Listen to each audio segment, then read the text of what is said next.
You want everything that you need to know ahead of the New Orleans Saints' first selection of the 2023 NFL Draft? Well, we got all that and a little bit of lanyard for you on today's episode of Locked On Saints. You are Locked On Saints, your daily New Orleans Saints podcast. Part of the Locked On Podcast Network, your team every day.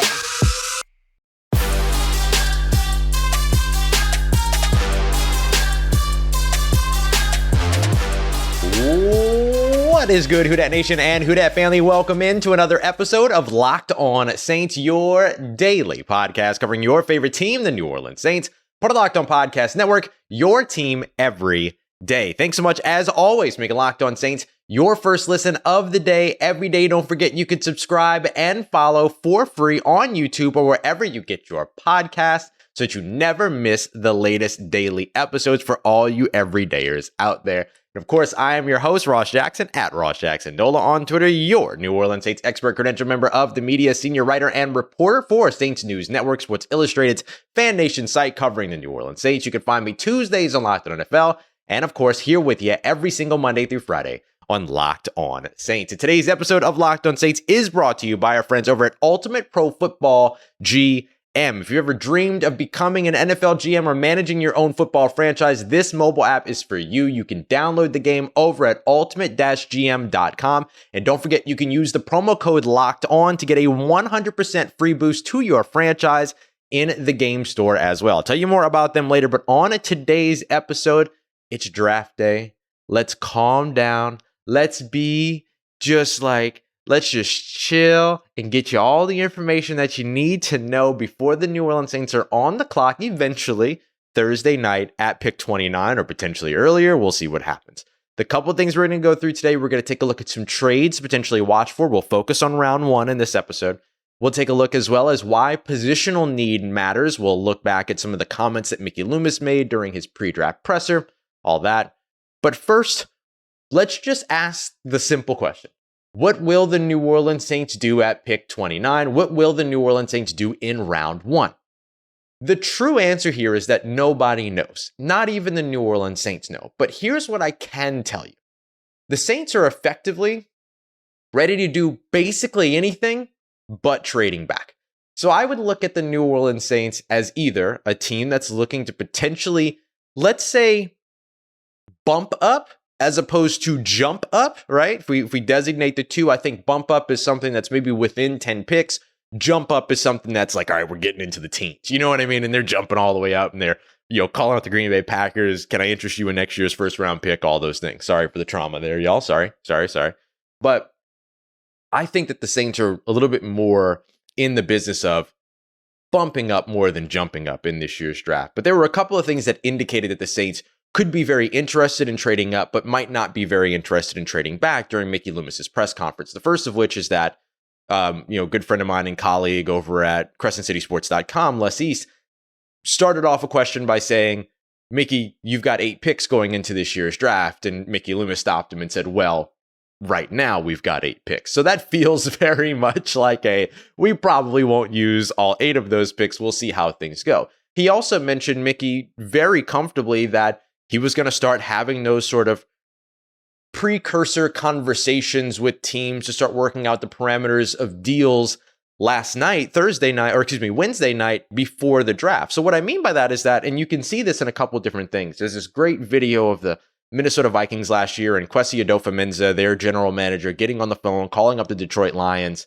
and basically agreeing to a previously negotiated deal. He said, all right, our guys on the board fell the way that we wanted to. Let's take the Lions trade, insinuating that there were multiple trades already potentially on the board. Let's take the Lions trade. He calls up the Lions general manager and says, hey, we're ready to work out that deal. Like, we're ready to take your deal or whatever. So like those things were kind of previously negotiated. And it sounded like for Mickey Loomis and the New Orleans Saints, those conversations started on Wednesday. And a lot of the sort of hypotheticals that came out of that sounded very much like them looking at opportunities to potentially move up. Not to say that they would not move back, which Mickey Loomis is always very careful to say, but that moving up seems more likely. The thing that makes me feel like moving down is still not much of a reality for the New Orleans Saints is the way that Mickey Loomis explained his philosophy around moving up or moving down. And one of the things that he explained when it came to moving down was that if you trust your board, if you really trust your board that you set out, and we'll discuss a little bit more about their board here in a moment too, that trading down is that you're effectively accepting that you're going to take a lesser player. You're going to take a player at a later time, and therefore a player, you're accepting the idea of taking a player that is lesser than the player that you could take where you are. And that's just sort of his philosophy around it. And maybe that's the reason why we don't see the Saints trade back as much. So we know that trading up is certainly a possibility for them. We know that standing pat at 29 is obviously something they could do as well. A couple years ago, they did exactly that with Cesar Ruiz. They did it again with Peyton Turner. They did it last year with Trevor Penning. They had traded to get the extra first round selection, but then they moved up again to make sure that they got Chris Olave, and then they stood pat and drafted Trevor Penning where they were. So I think that that's still very much possibilities where the Saints are comfortable waiting things out. And the reason why they're comfortable waiting things out is because, surprise, surprise, they have a system, they have a formula. This is what good organizations do. They have a reason for every decision that they make. They have an answer to the why.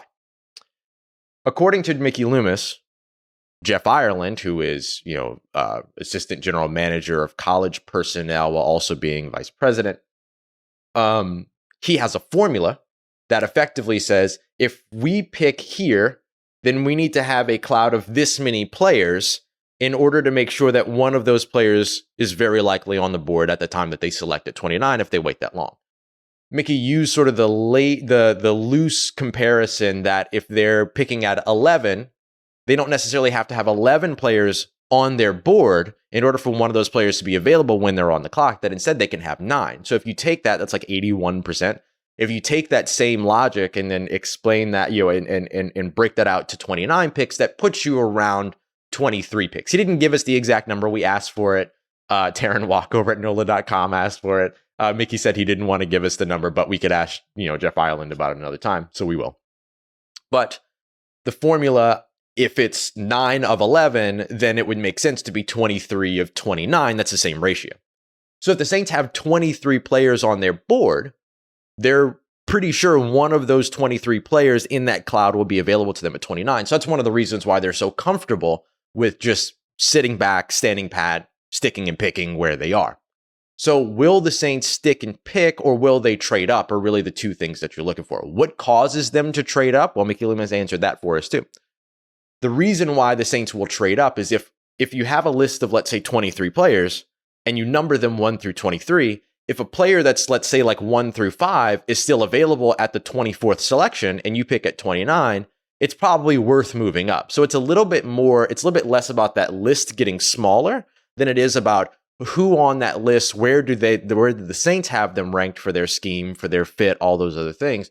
Where is one of those players that's ranked very highly still on the board at a space that they believe that they are comfortable jumping up.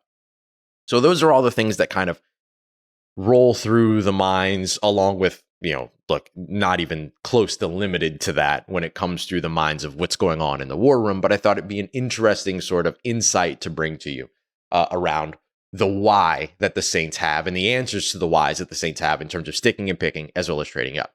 I think if there's anything that's most likely, I'll probably roll with them trading up. I'd say it's a better than 50% chance that they probably trade up to make sure that they get a guy that they like that's at the top of their board and falling down.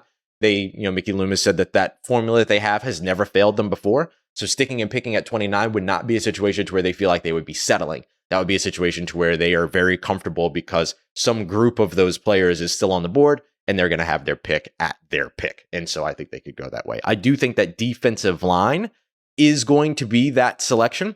We asked Mickey Loomis the places where he thought that the draft was deepest. He said tight end, cornerback, and even quarterback. So I don't feel like going early for any of those 3 positions after acknowledging that those classes are deep. Makes a ton of sense. But when we asked him about his thoughts on the defensive line group, he said, well, I don't want to give too much away, and then didn't answer the question, which was interesting in comparison to discussing other position groups. So there's something to be given away in how he feels about the defensive line. So I think defensive line still might be the pick early. Let's just say early. Maybe not necessarily in round 1. It could be round 2, could be round 3, but let's just say early within the first 3 days. But day 1 feels really, really likely.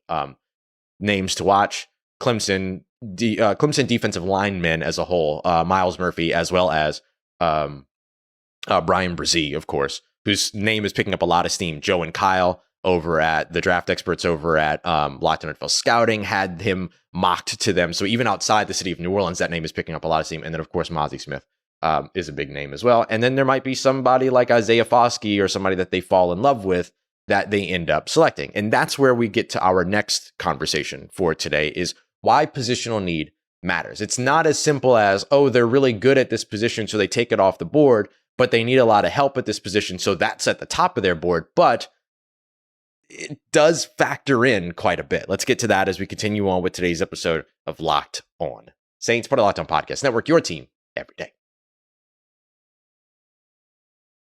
And today's episode of Locked On Saints brought to you by our friends over at Ultimate Pro Football GM, who are sponsoring all of the incredible draft coverage that we have for you here on the Locked On Podcast Network. Live hangouts, immediate reactions, live shows, all of that, all across Locked On, all for the next 3 days. And it's all thanks to Ultimate Pro Football GM, the mobile app that allows you to be an NFL GM, manage your own football franchise, everything from the salary cap to training facilities, free agency, the draft, and even game-by-game situations, building your roster, your scheme, and getting the right players and coaches that fit that scheme as well. So if you think you can do a better job than some of the NFL GMs that you have seen out there who think that draft day is an incredibly, accurate movie, then this app is absolutely for you. You can find it at ultimate-gm.com or look it up in your app store as well. Don't forget the promo code in all caps, Locked On, so you can get a 100% free boost to your franchise in the game store. Once again, it's Ultimate Pro Football GM. Start your dynasty today. All right, family, continuing on with today's episode of Locked On Saints. Appreciate all you everydayers out there, as always, for making us your first listen of the day. Don't forget tomorrow's episode, immediate reaction to the New Orleans Saints draft selection. We'll probably drop late Thursday night, right after the draft, and after we do our pressers and all those other things with the players that are selected, and then, or player that is selected, and then get all that started. So expect that Thursday night / Friday morning. If I can go live, I will as well. And then don't forget, too, if you're looking for live coverage during the NFL draft, we have you covered here. Locked On NFL Scouting. You can head over to their YouTube page. Kyle Krabs, Joe Marino, the draft dudes, they're leading it off, giving you all the information that you need to know without all the weird trauma stuff that the other networks do. None of that. We're just going to bring you information and have a lot of fun. So go ahead and check that out over at Locked On NFL Scouting, along with a bunch of the other NFL experts here on the network.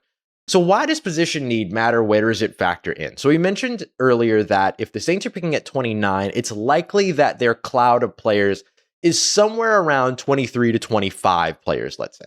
So how does positional need impact the New Orleans Saints? The first thing is that the Saints never get to a position or a place where they feel that they are good enough at a spot that they don't need to draft a player at that position. I think there's probably an asterisk there. I think that there are certain things that do impact when you draft that player, though. Like, you have a quarterback, so trading up for a quarterback in the top 5 is probably not realistic. So obviously we're trying to keep all of these definitions within the terms of realism here. But, drafting one in the second, third round, maybe not so much, but maybe drafting one in rounds 5, 6, or 7 is still very much on the board and building on a strength, as Mickey Loomis would say. He brought us back to 2000 and... oh, gosh. No, not 2000. Oh, goodness gracious. Anyway, he brought us back to a previous draft in which they drafted Deuce McAllister when they had Ricky Williams on the roster. You can go back to 2017 when they drafted Alvin Kamara when they had both Mark Ingram and Adrian Peterson on the roster. You can go back further to where they've drafted wide receivers when their wide receiver position was strong, offensive linemen when their offensive line was strong, all these other things. Building on a strength is still something the New Orleans Saints would be likely and perfectly comfortable doing. Days of having Teron Armstead and Ryan Ramczyk didn't make them take tackle off the board, just to use the example that Mike Triplett used in his question to Mickey Loomis. So I thought that was a really interesting piece of insight. And the other thing that you get from that, too, is that positional need and value still does play a little bit of a role. He mentioned that, tight end was deep, and tight end is a position to where you have an average of 1 taken in the first round and an average of 1.5 taken in the second round. And he knew those numbers off the top of his head. So there's something there in terms of like the position impacting when you're willing to invest in it. Running back is a big part of that conversation these days. In an NFL that A, doesn't want to draft running backs high, but then B, doesn't want to pay running backs either. So there's this really interesting sort of conundrum that comes with that. But The other way that positional need does matter is, and Mickey Loomis has talked about this several times before, but tiebreaker. To where if you have that group of 23 players and you've got 2 left on your board at 29, and let's say that one of them is an offensive tackle and the other is an interior defensive lineman, and you have a bigger need at interior defensive line, that might break the tie depending upon the distance between those 2 players. Let's say they're, 15 and 16 on your board. So you've got 2 players that are in the same general range of being higher than the players that you valued at that position already, but that are closely ranked to one another. Do you just go with the guy that's 15th, even if it's an offensive tackle and you're building on a strength? Or do you go with the guy that's 16th that gives you a lot of help at a position of need? You probably go with the guy at 16th, right? So there's a couple of different ways that positional value, positional need ends up impacting. The other thing is scheme fit, right? So you might have a player that you really like, that you think is a really good player, that the team will scout and say, okay, this player gets a 2nd round grade, but doesn't fit their scheme, doesn't fit their metrics, doesn't fit their prototypes. And so they use what's called a 9-0 designation, as Mickey explained, that basically says this player is really, really good and we have a 2nd round grade on him, but probably wouldn't draft him at the 2nd round because it doesn't fit the scheme. But if he's available somehow in the 4th or 5th round, then maybe they'll go out and grab that player at that time, right? So it doesn't rule a player out to be a non-scheme fit, but it does drop sort of their round grade versus their graded round versus where the Saints are willing to invest in them round wise. So that's sort of the things that you're looking at in terms of how positional need, positional value, and even fit at the position all kind of factor in to how NFL teams make their decisions. So if you see the Saints do something uncharacteristic, like draft, a small edge rusher that comes in below the metrics, we talked about Al-Quadin Muhammad a ton as we were kind of looking through all of the prototypes and things like that. He came in at 250-ish pounds and came in, a little bit lighter than the Saints would usually go for at that spot, where their average is about 264 pounds. He's about 10 pounds lighter than that.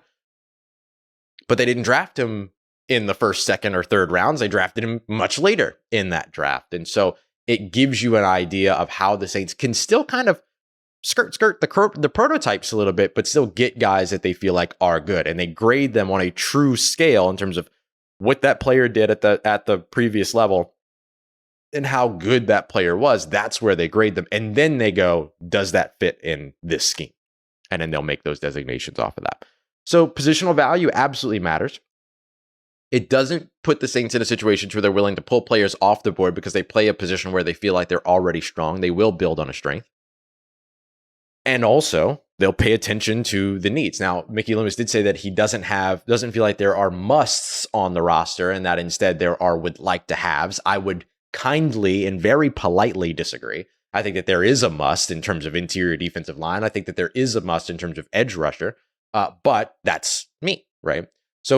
And look, the idea of there not being must, but there still being would like to haves, depending upon how much you would like to have that player, it might still feel very much like a must, right? But it becomes about the position or the player and the individual scouting of that player, how they fit in, more than it is just about that person has DT next to their name on the team roster.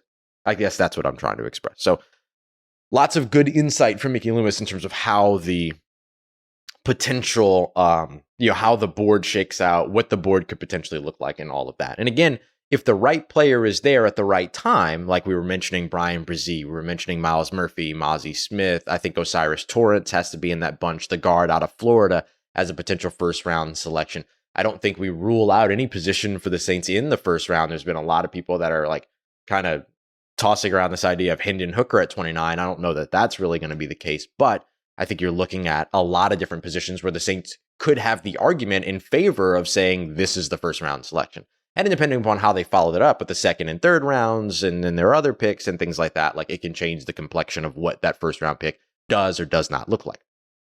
So next up, we'll take a look at if the Saints want to get aggressive in round 1 and potentially make a trade, who should they be willing to trade for? And what might some of those trades look like? We got 3 for you as we continue on and wrap up today's episode of Locked On Saints, part of Locked On Podcast Network, your team every day. Today's episode of Locked On Saints brought to you by our friends over at Built Bar, the best tasting protein bar on the market. Trust me, name one. I've tried every single one on the planet, all everywhere. Not even just the American brands, every brand everywhere. And Built Bar is the best one that there is in the entire world. Argue with a wall. I don't care. They are awesome. And right now they have some incredible flavors that always come through with like limited quantity and all that too. So you don't ever want to get left behind. But if you're a Fluffer Nutter sandwich fan right now, their newest flavor, peanut butter, but it's also a puff bar. So it's a protein bar that's made with marshmallow. Yeah, they infuse marshmallows with protein bars. They're mad scientists over at Built. So make sure you go and check them out today. You can find everything you need over at Built.com, or you can head over to your local Walmart and get a 4-box of assorted flavors over in the pharmacy section. They've got great flavors like churro and brownie batter as well over at Sam's Club in a 13-bar box. So make sure you go and check them out, or head over to Built.com today. Let's get it, Who Dat Nation. Wrapping up today's episode of Locked On Saints with a couple of trade proposals to watch for New Orleans, as well as a couple of players to watch for those trades, who could potentially be a trade-up option for New Orleans. Let's quickly just go over positions of need to set this all up, though, because that kind of gives us all the information that we need in terms of what you're willing to give up, who you're willing to move up for, things like that. Obviously, defensive tackle is up at the top. Offensive lineman in the interior, I think, is up there. Edge rusher is probably up there. Running back is up there, but I don't know that factors into the first round. And then obviously, like, if you can get a big-time playmaker in the first round at wide receiver or something like that, then obviously you want to kind of go that route as well. Now, again, the Saints are not going to be afraid to add on strength. And maybe if the right offensive tackle is there, you can make a case for that as well. Trevor Penning didn't really get to see the field very much his rookie year, bookended his season with different foot injuries. Ryan Ramczyk has been dealing with injuries over the last little bit, so I don't think that offensive tackle is necessarily off the board for them either. And then slot safety, slot like nickel corner, I think is the other spot. So if you're ranking all those things, for me, it's probably like defensive tackle, offensive guard, or interior offensive lineman, whatever you want to call it, edge rusher, and then I'd probably go like running back, and then I would gather all the rest at the kind of the bottom of the list there. Offensive tackle, because you might want some depth. Linebackers got to be in there too. So the Saints have a lot of different things that they can address over the course of the first round. I think probably linebacker, tight end, maybe even wide receiver, maybe even corner are kind of out of the first round, mostly based on positional value more than it is, relative to need or the team not needing. As we mentioned, that doesn't have a major impact. But they are in a position for guys like, look, if somebody like, Myles Murphy does fall far enough, if a guy like Tyree Wilson does all of a sudden fall far enough for some reason, if a guy like, Bryan Bresee tumbles, Lukas Van Ness tumbles, then all of a sudden you have opportunities to potentially move up there. Some of those guys too, like Bryan Bresee, could potentially be there at 29. Mazi Smith could potentially be there at 29. Myles Murphy could potentially be there at 29 as well. But if you want to make sure, because you have them ranked so highly on your list, that you're willing to jump up, then obviously you could potentially do that. But I do think that it's not limited to just the defensive line. I think that, if Jackson Smith and Jigba were to fall into the 20s inexplicably, like we watched DK Metcalf tumble years ago, the Saints could potentially make that move and try to get ahead of the Los Angeles Chargers at 21 or something, who, can use more help for Justin Herbert and all that. So I told you I was going to have 3. I lied. I've got 4. A little bit of land yap, huh? I've got 4 trades that I think could potentially make sense for New Orleans. The compensation is all the same from New Orleans with the exception of little adjustments. The idea is that you're trying to get from 29 up to 20 something, right? That's kind of what you're looking at. So the biggest leap would be going from 29 up to 20. I think that's where I'm going to start. I don't know that this is a team that's very interested in jumping into the teams. Mickey Loomis used a lot of phrases like bump up as opposed to jump up and things like that during the press conference. That could all be smokescreen stuff. That could all be whatever. But let's just play with what we're given here. That rate or value, right, which just kind of acts as a guiding light for these kind of trade proposals and media talk and stuff like that. The Seattle Seahawks 20th overall selection on the Rich Hill value chart comes in at 269 points. Pretty nice. The Saints 29th overall selection comes in with 202 points. So the one pick from this year that you could add to that to make it a quick trade would be pick 71, your 3rd round selection. That carries a value of 68 points. So that gives you 270 for an exchange, 270 points to Seattle, 269 points back to New Orleans. New Orleans gets to take their guy at 20, get ahead of the Los Angeles Chargers. You'd probably need the same trade if you wanted to move to 21 with the Los Angeles Chargers, another team that the Saints just simply have an existing relationship with, right? to where you could potentially find an opportunity to do that. Then you've got a couple of other trade partners at 23 and 24, the Jacksonville Jaguars at 24, the Minnesota Vikings at 23. Those picks are valued at 245 points for the 23 overall selection, 23rd overall selection, 237 points when it comes to the 24th overall selection with the Jacksonville Jaguars. So looking at what the Saints have available, there's a potential here of instead of having to move 29 as well as 71, you could move 29 and 116 and get close enough to the Jacksonville Jaguars trade. You might have to move 29, 115, and maybe 165 or something like that, or maybe one of the 7th round picks that you have in order to get up to Minnesota at 23, but there's a chance for you to do that as well. So imagine a trade like the Saints sending 29 and let's just say 115s, the Jacksonville Jaguars, to jump up to 24. Who do you do that for? Well, that's a situation to where maybe one of those guys that's highly ranked on the list ends up dropping. Imagine a Jackson Smith and Jigba inexplicably falling to that area. You know the Saints would be all over that.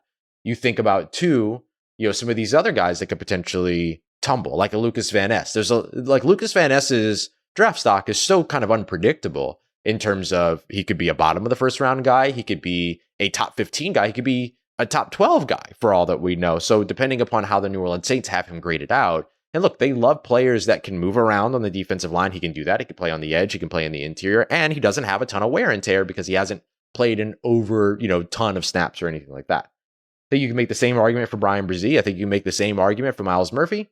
I think Mazi Smith's more of a stick and pick or a potential trade back target, which again, we know probably isn't likely for New Orleans.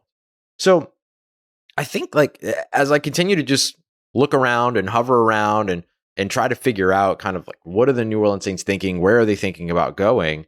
And I look through big boards that have corners and quarterbacks and tackles and stuff like that are all up at the top. And, what we know is that the Saints aren't going to just take those positions off the board, of course, as we discussed earlier, but it does seem less likely that they are going to be trying to jump up for any of those guys. But if a guy like Calijah Kancey falls into, the high 20s or low 20s, is that a player that they rank so highly that isn't impacted by that sort of 9-0 designation that I assume he would get as a player that doesn't necessarily fit their metrics, their mold, their prototype, right?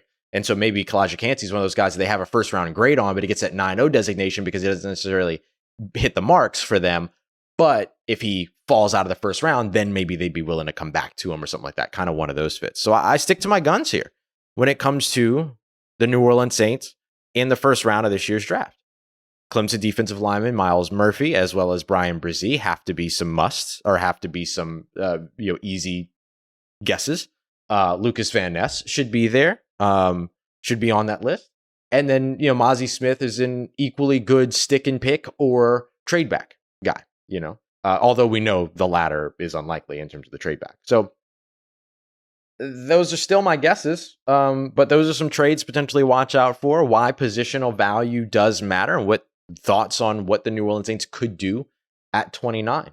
We'll be back here with you after the pick, after the game, and all that with a quick immediate, or after the game, after the evening. So after the pick, you'll get a quick immediate reaction from me, along with one of our anchors here on Locked On. And then at the end of the draft and after, the first day is over, we'll jump here on the show and kind of go through it all. I might do the show from the Saints facility. I might come home first. We'll see what I'm able to do. So we're here. It's draft day. I appreciate y'all, as always, for rocking with me and for being here for another episode of Locked On Saints, for making us your first listen of the day, every day, for all you everydayers out here. Let me know who you think the New Orleans Saints are going to be drafting in today's first day of the NFL draft. And we'll be right back here with you tomorrow discussing the reality. What does happen? What did they do? And what can they do next? We got it all for you as we continue on here throughout the week on Locked On Saints. Appreciate you as always making Locked On Saints a part of your day, a part of your routine, for saying yes to me and the show. As always, if you see me, say hi. And if you need anything else around your New Orleans Saints in between these episodes, make sure you follow me on Twitter at Ross Jackson, NOLA. Hit me up. Let me know how the family's doing. Let me know how you're living. Let me know how your mom and them. And trust you, that nation. I'll holla at you.